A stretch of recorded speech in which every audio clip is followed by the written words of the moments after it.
भी नहीं लिया। और मैं जानता हूं कि यहां से कई लोग बैठे होंगे जिन्होंने मान्यवर साहब का कैडर लिया होगा, ऐसे बहुत लोग होंगे। उन्होंने भी रास्ता दिखाया, उन्होंने भी हमें आगे बढ़ने के लिए रास्ता दिखाया, पर क्या हुआ? उनके जाने के बाद हम क्यों चुप बैठे, या क्यों हम उसको आगे नहीं बढ़ा पाए साथियों? तो कहीं ना कहीं आज का दिन, क्योंकि बोलने वाले और साथी हैं, सभी बोलेंगे, आपको सभी को सुनना चाहिए, पता नहीं किसकी कौन सी बात अच्छी निकल जाए, हमें रास्ता दिखा दे। सो मेरा जो समय है, मैं अपने समय का सम्मान करते हुए और जो मुझे साथियों ने समय दिया उसका ध्यान रखते हुए अपनी बात को खत्म करूंगा। लेकिन इस बात के साथ हमें आत्मावलोकन की, अपने अंदर झांकने की, आत्म परीक्षण करने की बहुत जरूरत है साथियों। आगे बढ़ना है तो अपने अंदर की कमियां, कमजोरियां, उनको जानना जरूरी है, उनको दूर करना जरूरी है, तभी हम आगे बढ़ पाएंगे, कुछ हो पाएगा। और तथागत ने इसीलिए कहा, अत्तदीपो भव, यही तो कहा, अपना दीपक स्वयं बनो। वो शब्द नहीं है, वो एक क्रांति के बीज है साथियों। ये सूत्र अत्तदीपो भव, ये क्रांति का बीज है साथियों। हमें इस बात को ध्यान में रखते हुए सोचना चाहिए, काम करना चाहिए साथियों। हमारी भलाई के लिए हम ही को काम करना पड़ेगा, कोई और नहीं करेगा।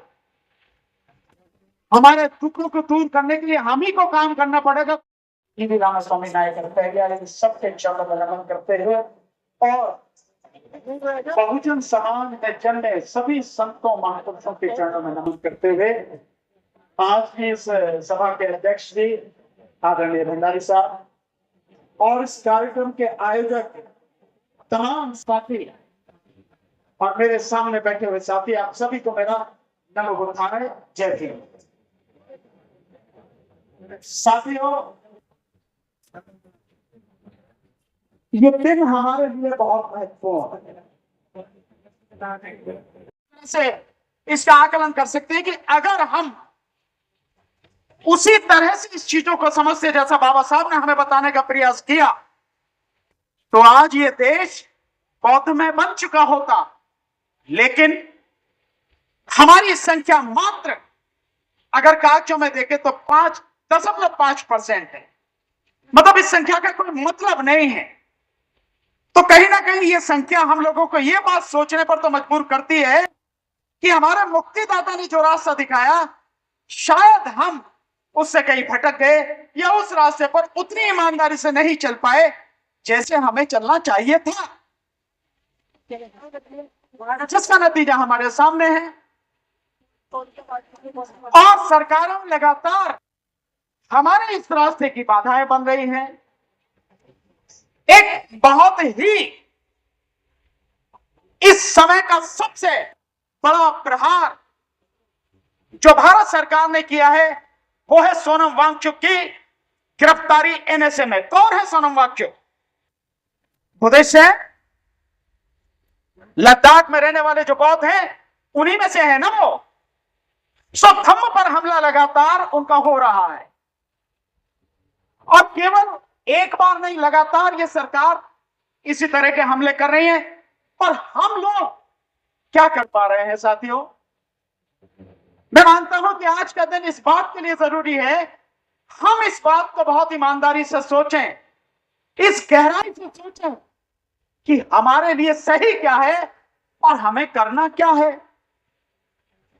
मैं समझता हूं इसमें बहुत ज्यादा कोई बहुत गहराई में जाने की भी जरूरत नहीं है। अगर हम ईमानदारी से, बाबा साहब ने जो 1956 में हम दीक्षा के समय भाषण दिया था, जो बात उन्होंने बताई, और आज की तारीख में धर्मांतर क्यों के नाम से बहुत छोटी सी एक किताब लिखी है और हर जगह यहां भी किताबें बिक रही हैं, आपको यहां भी मिल जाएगी। उसी को ईमानदारी से अगर पढ़ लें और समझ लें तो ये धर्मांतर क्यों होना चाहिए, हमें बौद्ध क्यों बन जाना चाहिए, उसके विषय में जितने भी सवाल हैं उन सब का जवाब आपको उसी में मिल जाएगा। कहीं और जाने की जरूरत नहीं है। पर अगर ऐसा नहीं हो पा रहा है तो कहीं ना कहीं हमें अपने अंतर मन में झांकने की जरूरत है साथियों। साथियों, हम अक्सर हमारी लड़ाई होती है रिजर्वेशन के ऊपर। हमारा रिजर्वेशन छीन लिया। ये रिजर्वेशन तो आज नहीं तो कल एक दिन खत्म होगा ही होगा। हालांकि इसके इंटरप्रिटेशन में भी थोड़ा सा अंतर है। जो लोग नहीं जानते वो कहते हैं 10 साल के लिए रिजर्वेशन था और अभी तक भी चल रहा है। और जो लोग जानते हैं वो ये जानते हैं कि 10 साल का रिजर्वेशन केवल राजनीतिक रिजर्वेशन है। बाकी जो रिजर्वेशन है वो हमारा हमेशा के लिए है।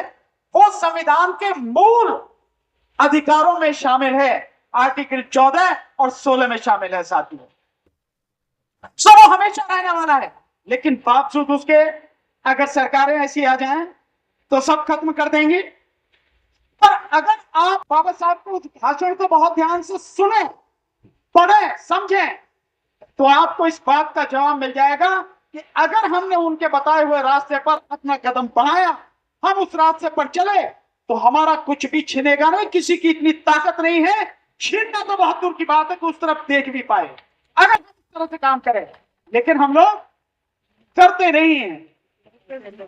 तो मेरा तो यही आग्रह है साथियों कि ये दिन है और CS भंडारी साहब, उनकी पूरी टीम, ये सारे लोग चाहे जैसे भी है, एक दिया तो जला के रखे हुए हैं, एक ज्योति जला के तो रखी है, कहीं आग आपके हमारे सबके दिलों में सुलगा तो रहे हैं ये लोग।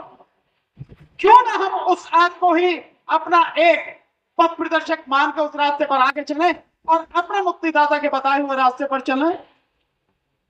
मुझे पक्का विश्वास है कि जिस दिन हम उस रास्ते पर चलेंगे, हमें आगे बढ़ने से कोई नहीं रोक पाएगा। उससे कोई नहीं रोक पाया बाबा साहब को। आज क्या रोक पाएगा? उससे तो कहीं बेहतर स्थिति आज की तारीख में है हमारी।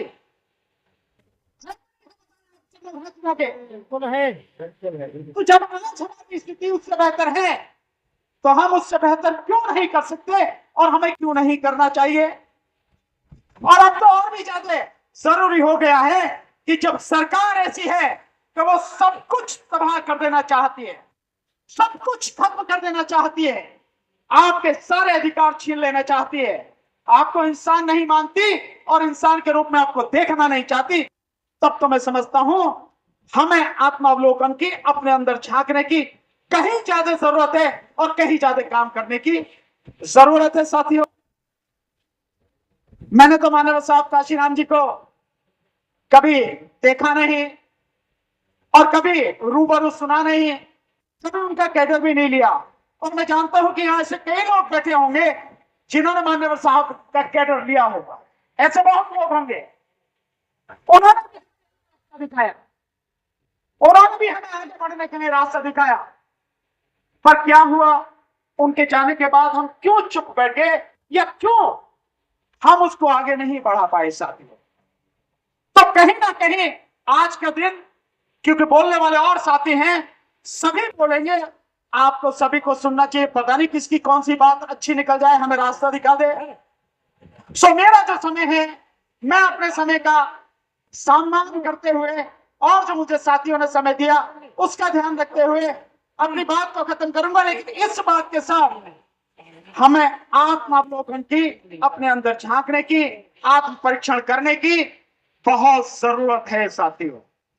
आगे बढ़ना है तो अपने अंदर की कमियां, कमजोरियां, उनको जानना जरूरी है, उनको दूर करना जरूरी है, तभी हम आगे बढ़ पाएंगे, कुछ हो पाएगा।